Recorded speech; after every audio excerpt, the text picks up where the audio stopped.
হরে কৃষ্ণ।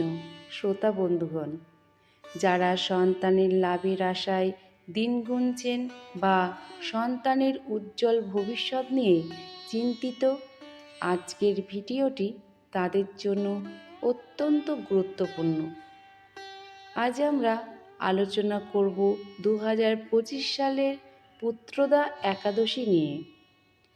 এই একাদশী কেন করবেন, এর অলৌকিক মাহাত্ম্য কী এবং পালনের সঠিক নিয়ম কী, সব কিছুই জানাবো আজকের এই ভিডিওতে।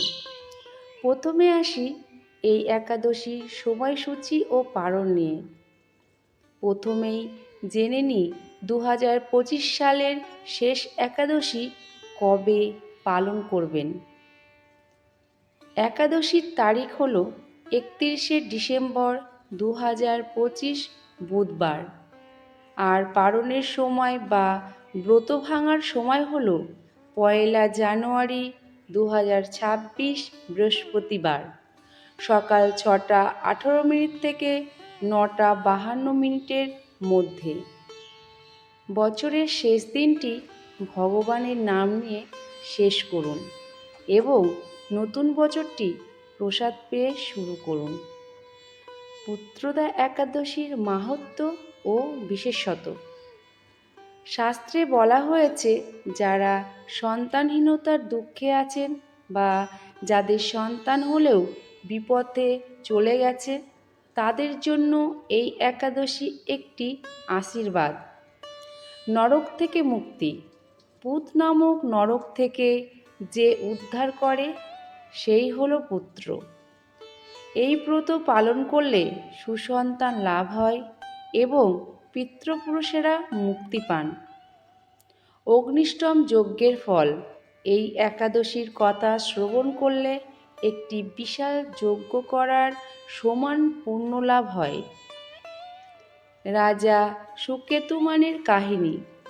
সন্তান না থাকায় রাজা আত্মহত্যা করতে গিয়েছিলেন, কিন্তু এই ব্রত পালনের মাধ্যমেই তিনি তেজস্বী পুত্র লাভ করেছিলেন। সুসন্তান লাভের গোপন পদ্ধতি। এই একাদশী করার একটা বিশেষত্ব আছে। সুসন্তান পেতে হলে কি করবেন? প্রথমে শ্রীমদ্ ভাগবত পাঠ করুন। একাদশীর দিন এবং তার পরবর্তী সময়ে শ্রীমদ্ ভাগবতের 4th স্কন্দের 23 অধ্যায় পৃষ্ঠু মহারাজের কাহিনী অন্তত 3 বার পাঠ করুন। তারপর প্রার্থনা। সকালে পুজোর আগে 1 ফোঁটা গঙ্গার জল, তুলসী এবং জগন্নাথের নির্মাল্য খেয়ে ভগবানের কাছে সন্তান কামনায় প্রার্থনা করুন। সর্বশেষে হরিনাম। সন্তান গর্ভে থাকা অবস্থায় মায়ের খাদ্যাভ্যাস এবং শ্রবণ, যেমন হরিনাম ও ভাগবত শোনা, সন্তানের চরিত্রে গর্বে প্রভাব ফেলে। 5 ধরনের সন্তানের কথাও এখানে সতর্কতা করা আছে। পদ্মপুরাণ অনুযায়ী সন্তান 5 ধরনের হয়: শত্রুজাত, ঋণজাত, দুষ্কর্মজাত, সুসন্তান এবং উদাসীন সন্তান। আপনি যদি চান আপনার সন্তান সুসন্তান হোক, তবে কেবল নিয়ম পালন করলেই হবে না, মনে গভীর শ্রদ্ধা এবং বিশ্বাস রাখতে হবে। একাদশী পালনের সংক্ষিপ্ত নিয়ম। দশমীর রাত থেকে নিরামিষ আহার করুন।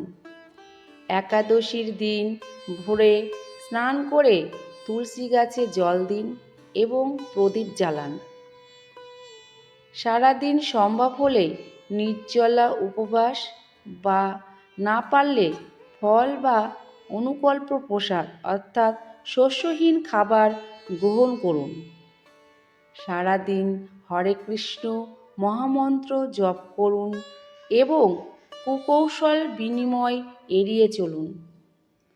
বিশ্বাস রাখুন, ভগবান অবশ্যই আপনার প্রার্থনা শুনবেন। এই ভিডিওটি আপনার পরিচিতদের সাথে শেয়ার করুন, যাতে তারাও এই মাহাত্ম্য জানতে পারে। দেখা হবে পরবর্তী ভিডিওতে। ততক্ষণ পর্যন্ত হরে কৃষ্ণ, জয় শ্রীকৃষ্ণ, রাধে রাধে, এখানেই শেষ করছি।